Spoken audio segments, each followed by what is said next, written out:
Suarez, an associate reporter for the Association of Foreign Press Correspondents USA. And joining me today is Bricio Segovia.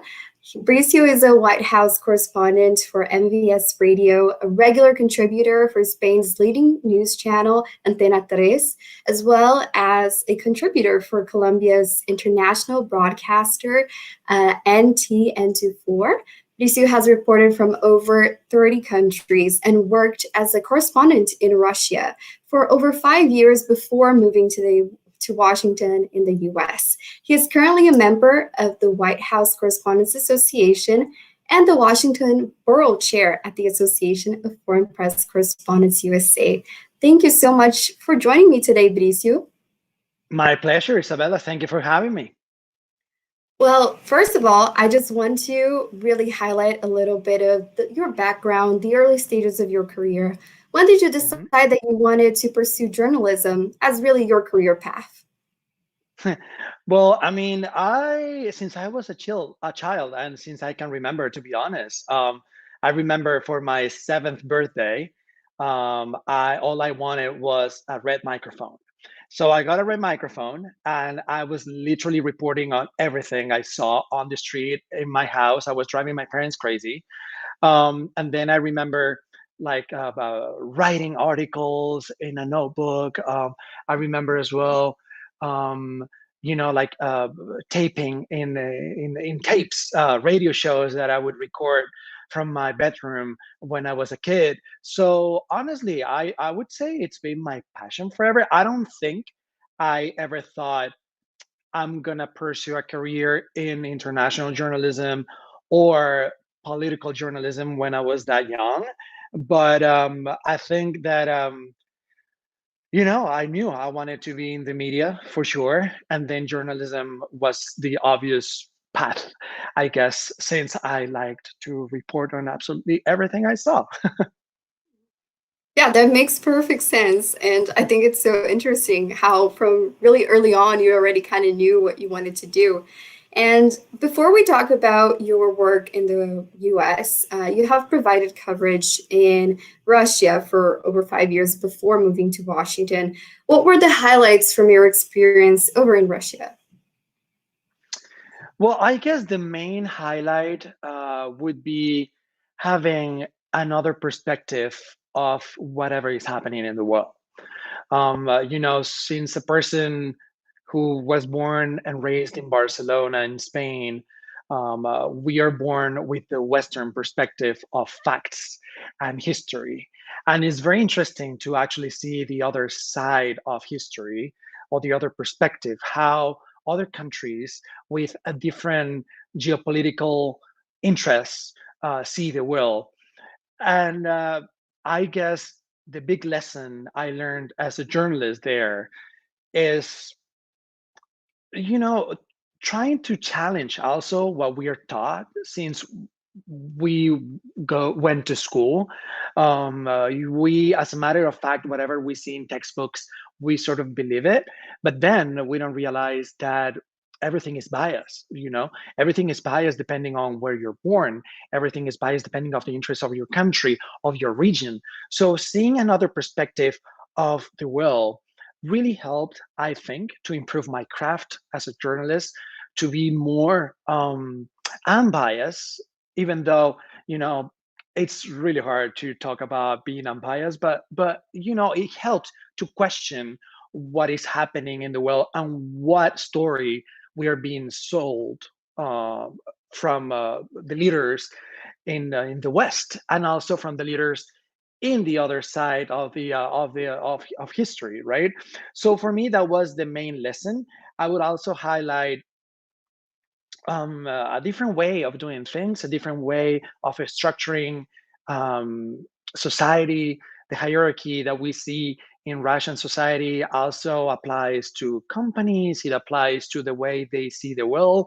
And as a journalist, I don't, or should I say, as a political journalist, I don't like to see the world or history from the political perspective only.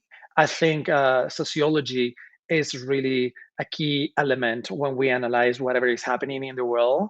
Because if we think about it, politicians actually act in terms of what society wants, needs, or how they can manipulate society, right?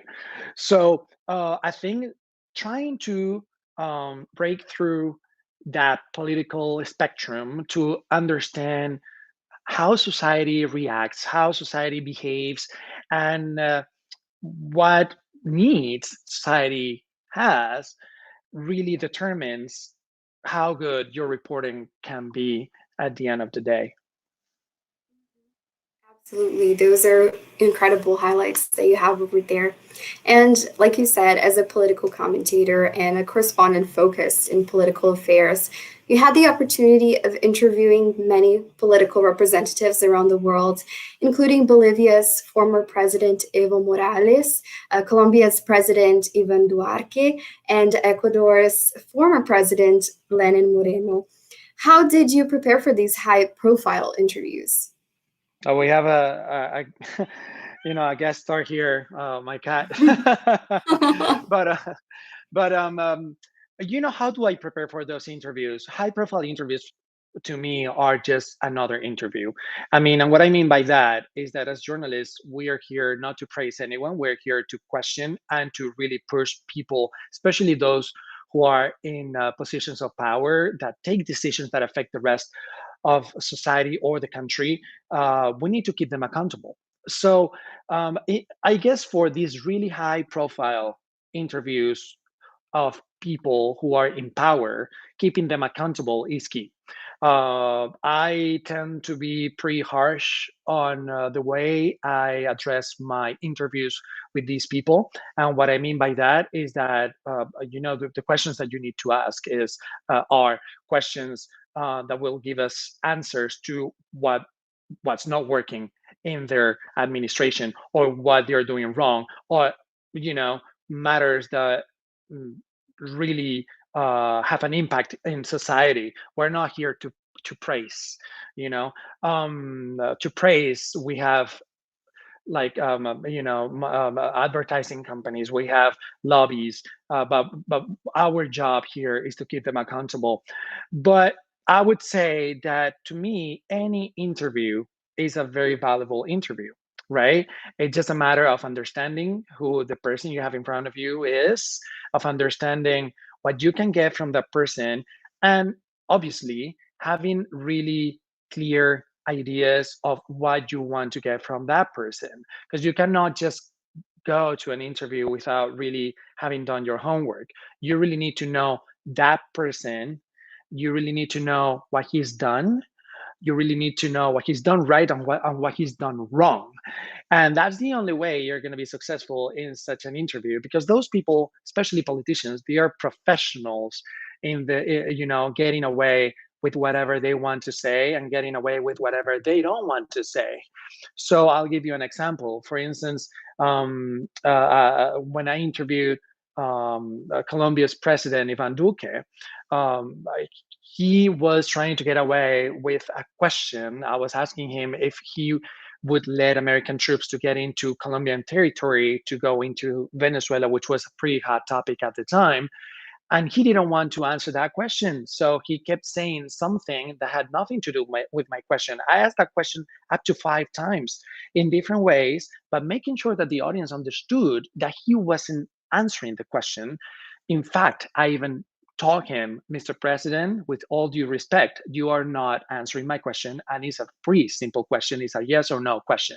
So I think our job here is not only getting the answers that will keep them accountable, is also to being that middle person between the audience and the interviewee, and making sure the audience understand what's going on in that interview. So if that person is being elusive, eluding the question, you can just say, sir or madam, you are not answering my question. So the audience knows, hey, whatever he's saying or she's saying is not what I'm asking, and is not what you really need to know. Absolutely. Like keeping other people accountable, especially political representatives, is just so important in this role of journalism and being a correspondent in general. And I would like to briefly touch base Mhm. on your knowledge of multiple languages. I found it really astounding. Like, you know, 7 languages: Spanish, English, Russian, French, Italian, Portuguese, and Catalan. As a foreign correspondent, how is this knowledge of having multiple languages, you know, that you can report on, as an asset? How does that help you in your job? Obrigado, Isabella, because I know Mhm. you are a bilingual journalist as well, journalist to be, as Portuguese as your first language. But as you might know, languages are essential in our job, especially if you become an international correspondent. Why do I say that? Because our job is understanding what's happening, in society. If we cannot talk to the people, we have nothing. If we depend on a translator, then we depend on someone to get the information we need to report on. When you are the person who is able to communicate with society, then you can report firsthand without depending on anyone. You can break the stories. You can get stories that you didn't even think you were gonna get when you go on a business trip, for instance, right? So knowing the language of the places you report from, to me, is essential. um, Not that I haven't been reporting from places, where I didn't speak the language. Like I cover the Arab Spring in Egypt, in Libya. And I don't speak Arabic. Uh, but in those situations where you really see the value of learning the language, because in those situations, I'm dependent on someone else to really get the information, and it's not the same. So for me, it's essential speaking the language. Also, as you can probably tell, I'm a very talkative person. That's probably why I made my job out of speaking, I guess, to large audiences. But jokes aside, it gets handy. It gets handy. I like to communicate. I like to talk to people. And to me, languages are a passion as well. So, I find joy in communicating and talking to people and understanding what their reality is. Yeah, absolutely. And I definitely agree with you. Just having the possibility of using that language to report and get that information is just so important. And I believe that that really helped you, I think, with this other topic that I want to discuss, which is that you are the author behind Baikonur, the Door to Space, which is the first documentary film in Mhm. Spanish of Russia's secretive space center. Why did you choose to focus on this story? What did you learn in this process? And I mean, knowing Russian, I think you were exposed to much more information when you were diving into this topic. Yeah, in fact, not many foreigners travel to that area. That is a military zone. So it's state control. It's actually in Kazakhstan, in a Russian territory. Um, and it's very inaccessible. So for a foreign journalist to be able to have access to that area, I thought this is a one in a lifetime opportunity. In fact, I ended up traveling there several times throughout 2 years, and in the end, I ended up with this documentary. But it's amazing. It's amazing because it's an area that back in the day it wasn't even located in the maps. You couldn't even find it because it was so secretive. The type of investigation and research they were doing there, there was the space race also, and it was so competitive that they didn't want all their secrets to come out, because they were really competing against the US, right? So it was fascinating. It's also fascinating to see how that place, which is only for people who are working in the Cosmodrome, which is the space center, and they're partners of the employees, and the military personnel that is working there too, protecting the area. It's just fascinating to see how they built the city out of those communities. And for me, having access to that area, which by the way is kind of like in the middle of the steppe, which is kind of like a desert.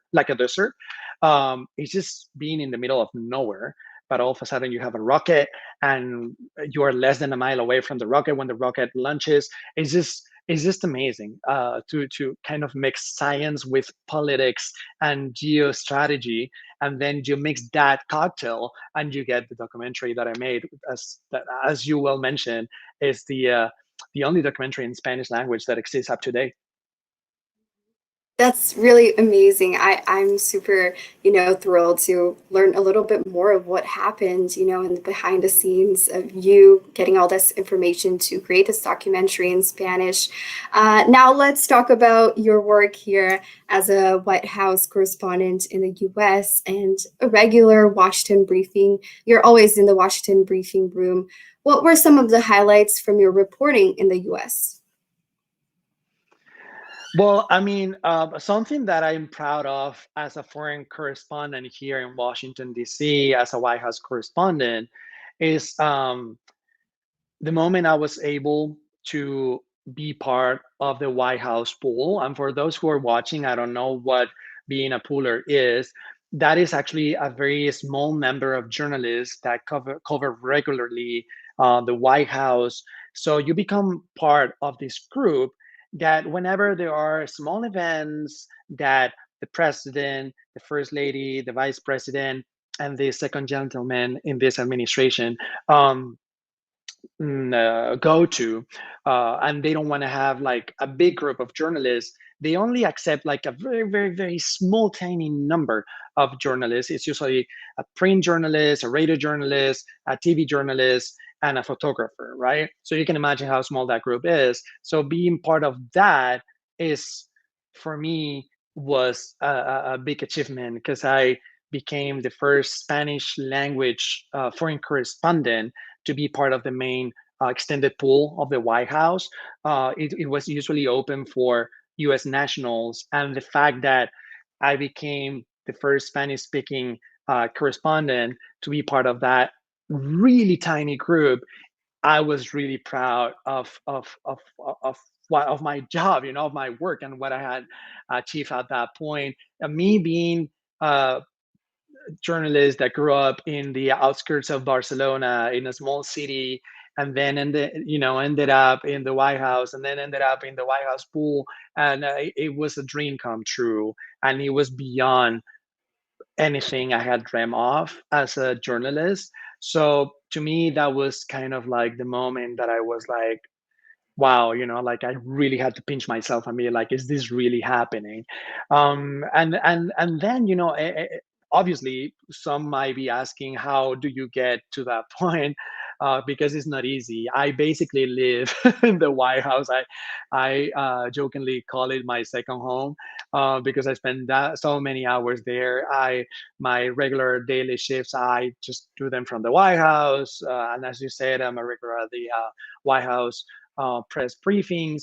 So it's just a matter of being there, working with your colleagues there, and that is also, by the way, Isabella, uh, such a blessing because at the White House, the domestic correspondents, the U.S. correspondents, pretty much those are like some of the best journalists in the country. So being able to work, hand in hand with them is such an honor, but at the same time, it is amazing because you learn so much every single day. Those are like the best in the country, as I said. So I'm just like blessed that I was able to get there. Absolutely, that's amazing. Just having, this opportunity to be over in these very exclusive places, with the White House. And before we finish our conversation, I just wanted to ask you for a word of advice for upcoming journalists who are probably, listening or watching this. What would you say to someone who would probably want to be a foreign correspondent someday? I would say get ready, know what you want and where you want to go, um, and learn your languages so you can become the best professional that you can be. And, be willing to go to places that maybe wouldn't be your first choice. That's sometimes the best way to break through in the business and get in the business of foreign journalism. It's a small world after all. It's not that many of us. So those who are foreign journalists, usually we meet each other constantly in summits and big political events all over the world. So it's a beautiful job. It's a small community. So once you get in, it's an amazing experience all the way through. And I would say not only get ready by learning your languages, by knowing a lot about international politics, which is a lot to be honest. This job is not for someone who wants an 8 to 5 or 9 to 5 type of job. This job requires your full devoted attention 24/7 because news never sleep. And when you're working with information from different time zones, I mean, you really don't sleep much. I'm not saying that you won't have a healthy life. You can find balance eventually, but there are gonna be phases and stages in your career where you're gonna sacrifice sleep and where you really need to push it to the limit and sort of like try to be the best. After a while, you get used to this and you get a hand. You will know enough to kind of like find that balance, but at first it's tough, and it's especially tough to get in the business. I'm not gonna lie, it's always a mixture of talent, willingness to learn and to be better, and accept criticism and learn from it. But it's also a matter of luck many times. So just to give you an example, Isabella, when I was growing up, I wasn't thinking of becoming a political correspondent. I was thinking maybe working in the arts, journalism as well, right? But more in the arts field. And then eventually life brought me through this path, and this is where, where that's and then this is the funny story. I found that I loved it. So sometimes you also need to be open to be surprised and kind of embrace what life gives you, because you might be surprised of how much you might love what you weren't expecting, end up doing, and then I would say don't do anything that you're not willing to be the best at. Because if you're not willing to be the best at what you do, you won't be the best at it. And if you won't be the best at it, you won't succeed. So invest your energy in something that you love, because also you're going to spend so many hours doing this. So that would be my best advice. Absolutely. I think all of the words that you said over there were very valid. And thank you so much, Bricio, for your time and for sharing your story. It was a pleasure to speak with you. It was my pleasure sharing, my story. Hopefully, it helps some of the peeps out there hoping to become journalists and foreign correspondents. And please don't believe when people say, "Oh, journalism is dead. Oh, journalism is such a hard job. Oh, journalism, blah blah blah." No, journalism is a beautiful craft. Journalism is a lifestyle, and if you have the passion, just go for it. Dream big, because you don't know what life is going to give you. And if you dream big, hey, you might get it. Absolutely. That's the best way, I think, to conclude our conversation. Thank you so much, Bricio.